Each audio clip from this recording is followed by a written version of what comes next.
From the land-grant University in Urbana-Champaign, Illinois, this is the Closing Market Report. It is the 30th day of July, 2025. I'm Extension's Todd Gleason. Coming up, we'll talk about the commodity markets with Greg Johnson. He's at TGM, that's Total Grain Marketing here in Champaign County. We'll turn our attention in the middle of the show to the Hemp Research Open House held last week right here on this campus and talk about the industrial uses for hemp. And then as we close out our time, we'll discuss the weather forecast too, not only here but across the planet with Drew Lerner at World Weather Incorporated on this Wednesday edition of the Closing Market Report from Illinois Public Media. It is public radio for the farming world online on demand at WILLAG.org. Todd Gleason services are made available to WILL by University of Illinois Extension. September corn for the day at $3.91 3/4, a settlement price up 2.5 cents. December at $4.12 1/4, a penny and a quarter higher, and the March at $4.29 3/4 cent higher. Soybeans in the August 14 lower at $9.67 3/4. September $9.75 3/4, down 13 3/4, and November beans at $9.95 3/4, 13 3/4 cent lower. Bean meal futures down $1 for the day. The bean oil $1.04 lower, and the wheat futures soft red in the December at $5.44 1/4, 5 3/4 cent lower. The hard red December at $5.42 1/4. It finished 2 3/4 cent lower on this Wednesday afternoon. Greg Johnson from TGM, Total Grain Marketing, the elevator right here in Champaign County that belongs to FS Growmark, now joins us to discuss the marketplace. Hi, Greg. Thanks for being with us on another Wednesday. Tell me about the market as you see it today. The market is responding to the weather.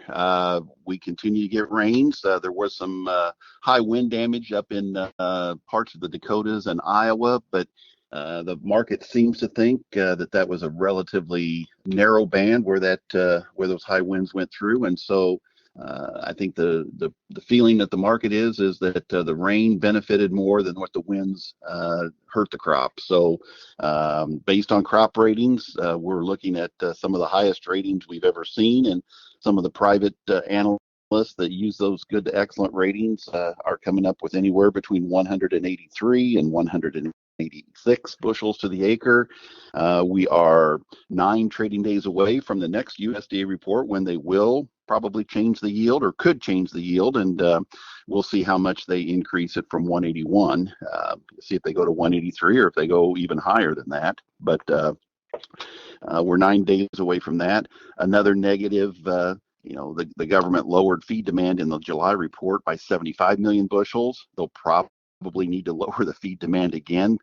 Cattle on feed numbers were 98% of a year ago. Trade was looking for 99. So we are feeding the least amount of cattle in over 70 years. And I know we're feeding them to higher weights, but that still doesn't make up for the lower number of cattle overall that we're feeding. So feed demand is weighing on the corn market as well. The yield is weighing on the corn market as well. We could see that carry out increase. Maybe it's 1.7 billion basically today for this coming year's crop projected carry out. That could be 1.9, maybe even 2.0. Hopefully we can keep it below 2 billion. Psychologically, that is a big number if it would increase the carry out to over 2 billion bushels at this point. But right now, though there's rain in the forecast for us, even this afternoon, there's been rain coming across the Midwest as we speak. So it's just hard to get the market excited when it's raining as much as it's been raining, and the crop ratings are as good as they are. Is there a different or similar story to tell for soybean? Well, it's different in the fact that we don't know what the yield is going to be on soybeans. We feel relatively confident on the corn because we're past pollination in most areas, and it appears that other than a couple of varieties that maybe got planted at just the wrong time, that the tassel wrap affected a little bit of that. I think that's a relatively small amount from what I hear, so not enough to impact the overall size of the crop by very much. So the corn is probably out there. The beans, the jury's still out on that. We will need rain in August. If we get 2 to 3 to 4 inches of rain in August, I would anticipate a pretty good bean crop as well, but we don't know that yet. But the flip side is we do have some halfway decent export demand for corn, some very strong exports for corn. We do not have that on soybeans. We really need to get China to buy some U.S. soybeans. They bought a lot of beans from South America, have not bought bushel one yet from the United States. And the recent news out of Washington is that the trade talks between U.S. and China have been pushed back or extended, I guess is the correct word, extended for another 90 days. So if they take the full 90 days, that gets you into October, and bean harvest will have already started. And we don't have enough room to store both the entire corn crop and the entire bean crop. We really need to see soybeans move in the fall. So hopefully we can get some kind of a trade agreement worked out prior to harvest. How much of an issue is that for an elevator like yours? I assume you have to start to plan for it. Exactly. Yeah, and basis levels were extremely weak the last time that the trade war happened between the U.S. and China back in 2018, and basis levels probably weakened as much as 40 to 50 cents from normal type basis levels in the fall. Now, I'm not predicting that that's going to happen to that extent again, but certainly the path of least resistance is a weaker basis, not a stronger basis, especially if we can't move those soybeans in the fall. So talking to farmers, we're talking about playing defense and maybe getting basis locked in just to prevent from having to take an extremely weak basis on October 15th when the soybeans are coming across the scale. Yeah, so you believe you'll have storage space because you'll put the corn outside, I assume. Oh, exactly. We can always put corn on the ground, but the whole rule of thumb is when you start seeing corn piles on the ground, expect basis to get weaker because it costs money to put it out and to pick it back up, and you're taking the risk of that corn possibly going out of condition. So all that costs money, and so that tends to lead to wider basis levels, not stronger. Does demand in the United States remain strong for corn, relatively speaking? I know you talked about feed demand maybe slipping. Ethanol looks like it should be running along nicely. Yeah, ethanol's steady. It's mandated. We have to use so much ethanol in every gallon of gasoline. I don't think the drivable miles are increasing very much. And with a few more electric vehicles all the time, gasoline demand is steady at best, and so ethanol demand is steady at best. So ethanol demand looks good. That's not changing. Exports look good, but the biggest component of corn demand is feed demand, and we really need to see. Hogs and chickens are okay, but we really need to see cattle numbers start to pick back up, and that's not going to happen overnight. That's more like a 1 to 2 year process, unfortunately. Hey, thank you much. I appreciate it. We'll talk with you again next Wednesday. All right. Thanks, Todd. That's Greg Johnson. He is with TGM. That's TotalGrainMarketing.com.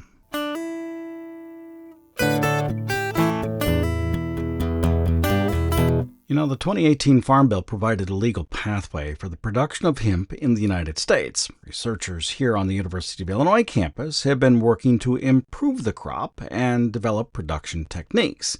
This summer, they held a hemp research open house. David Lakeman from the Illinois Department of Agriculture kicked off the event. I talked with him about how the state took interest in hemp. Illinois is almost perfectly designed for hemp production. One of the things I mentioned is that in the course of the Second World War, right as the United States entered the war, many of the areas that grew hemp for industrial purposes fell under enemy control. So the Philippines and Ukraine are two of the greatest areas for hemp production, at least they were at the time. And virtually overnight in late 1941, both of those places were unavailable. So the United States Department of Agriculture launched a program called Hemp for Victory, which encouraged U.S. farmers to grow hemp and step into that void. And Illinois farmers stepped up, and between 1942 and 1945 grew almost 20,000 acres of hemp, which supported the war effort. It can be done here. Hemp for Victory. Those are the closing credits from a 1942 film by USDA titled Hemp for Victory that spurred production of hemp across the state of Illinois and the Midwest.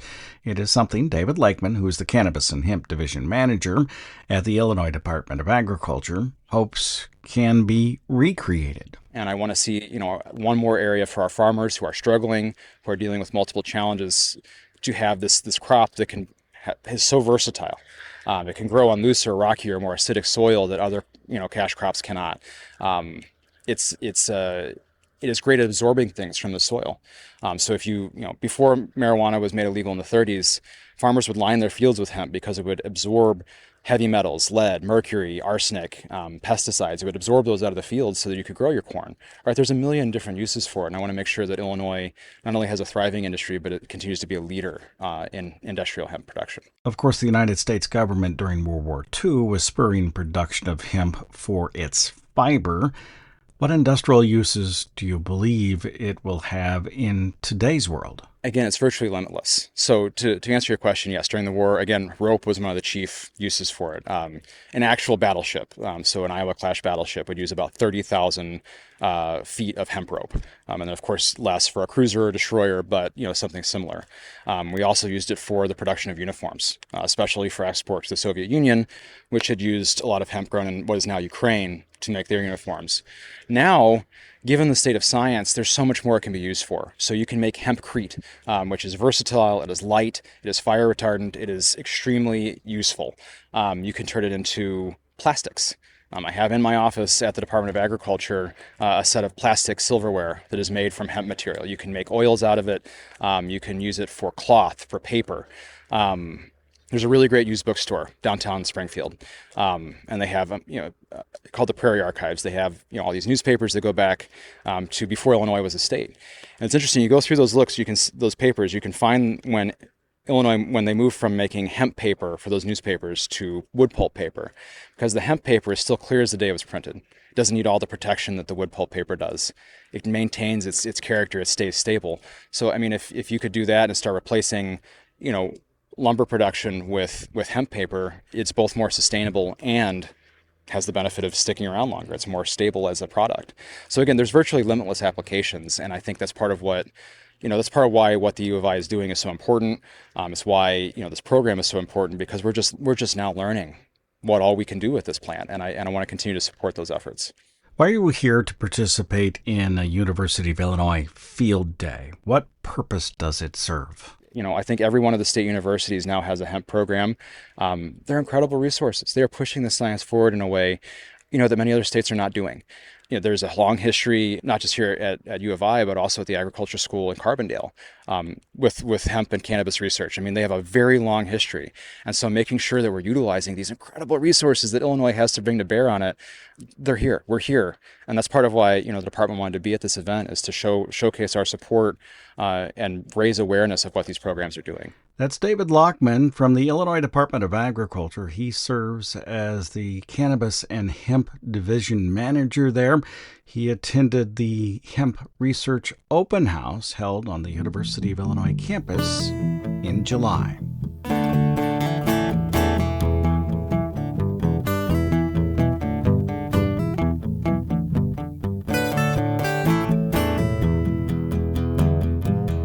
Let's take a look at the global growing regions. Drew Lerner is here now. He's with World Weather Incorporated in Kansas City. Hello, Drew. Thanks for being with us again. I'd like to talk about the cool weather, but let's start with just weather in general and what you're watching as we wrap up the month of July and turn the calendar to August. What things are of interest here in the United States for you? Yeah, in the U.S., probably the key is whether or not we will shift gears out of this wet bias in August. Everyone is pretty much satisfied with the corn production issue, with a few issues, of course, but I think everyone's on the same page with the idea that the rain has been sufficient enough that whatever yield we're going to get is going to end up being locked in here. But we do see the potential that we could be drier in August. This summer really has been kind of a almost normal-ish summer. We've definitely been wetter biased in quite a few areas recently, but the eastern Midwest has been a little bit drier biased. And when you step back and look at the upper air wind flow pattern, there hasn't been any real serious blocking patterns. So it's been kind of a typical summertime weather, not that we know what typical is anymore. But I think that there's potential that we may see an August that turns a little bit drier with time. And it could turn a lot more drier depending on what happens in the tropics. And that's something that we want to watch pretty closely as we get out into the second and third weeks of August. I think the Atlantic will fire up and we'll see a lot of weather systems lined up, poised towards moving in our direction. And as a result of that, if that actually verifies, we could end up allowing for more ridginess a little farther to the east, giving us a little bit more dryness and a little less rain in the month of August. So parts of the Midwest could dry down a little bit more. You know, in a normal August, if we get normal rain, we usually see some net drying. Just usually too warm in August to really be able to counter evaporation. So I think no matter how you slice it, we're going to be a little bit drier at the end of August than we are now.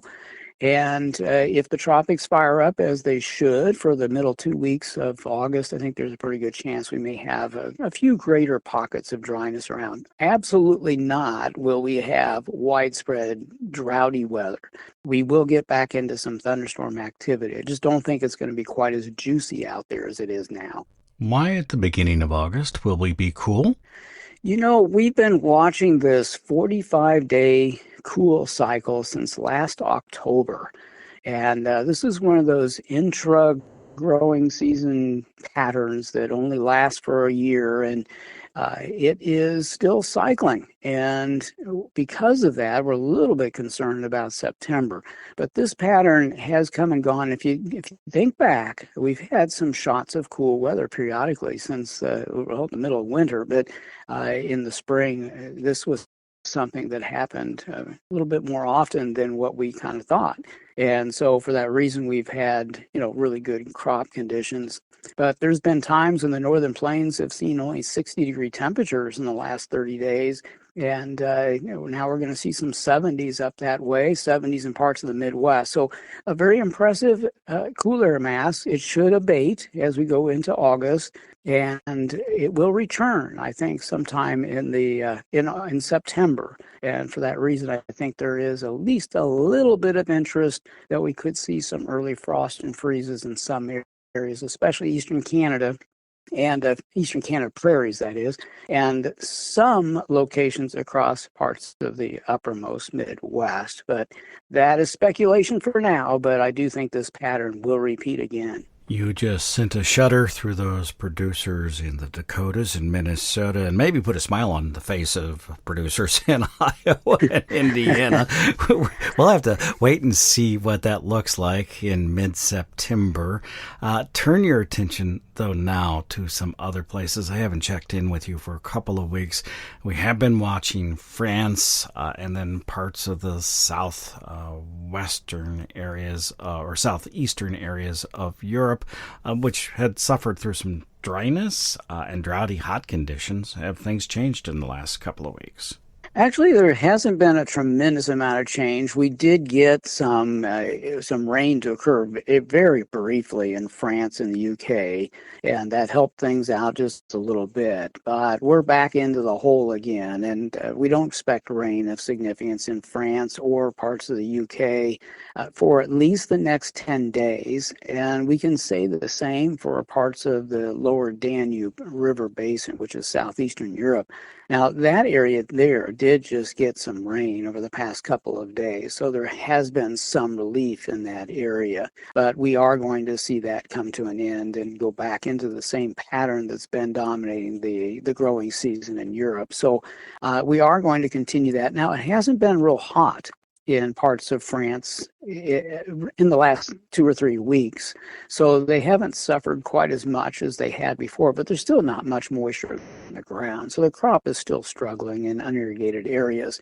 And we do expect the warmth to start coming back in again next week, probably in the second half of the week. Nothing extreme, but just enough to keep the edge of stress on these crops for a while longer. Anything else that we should be watching in that part of the world? For Europe, probably not. In the western portions of the former Soviet Union, we also have some dryness in the Black Sea region, down in southern Ukraine, and from there eastward into parts of western Kazakhstan, including Russia's southern region, at least the southern parts of the southern region. And that area is fairly important for summer crops. There's a lot of coarse grain and oil seeds produced in that region. The dryness has been really good for the harvest of winter crops, and so that moved along just fine. But there are some of those dryland summer crops that are pretty stressed at the moment. The top and subsoil moisture is pretty short, and there's a lot of stress going on. And to make matters all the worse, between that and the ongoing war, southeastern Ukraine is being plagued by locust infestation right now. And there's a video out there on the internet showing the population of these locusts is just phenomenal. And so that's another problem that is facing some of the Ukrainian production. Oh my, that would be just awful to have that many insects swarming at one time, especially if it's coming on top of dry and droughty conditions. I can't imagine anything worse as they finish off a crop that's already in poor conditions. Other places, we have not checked in on Australia for a month or two, I think.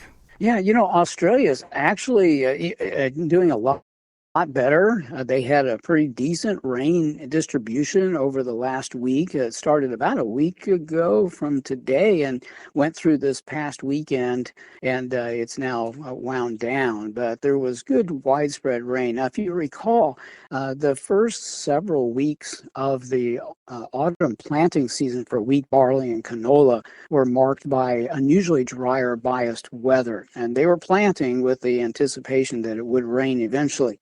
And it did rain eventually, but it was a few weeks late, and the crop has been subjected to some cooler weather. So we're not as well established as we ought to be for those three crops. And this rain that came up will actually turn out to be of great benefit when we do start to warm up a little bit more as we get into late August and September. And we believe that there's enough moisture out there now, and maybe they'll get a little bit more to stimulate some new root and tiller development in the wheat and barley crop, and to just help the canola crop get a little better established before aggressive spring growth starts to occur.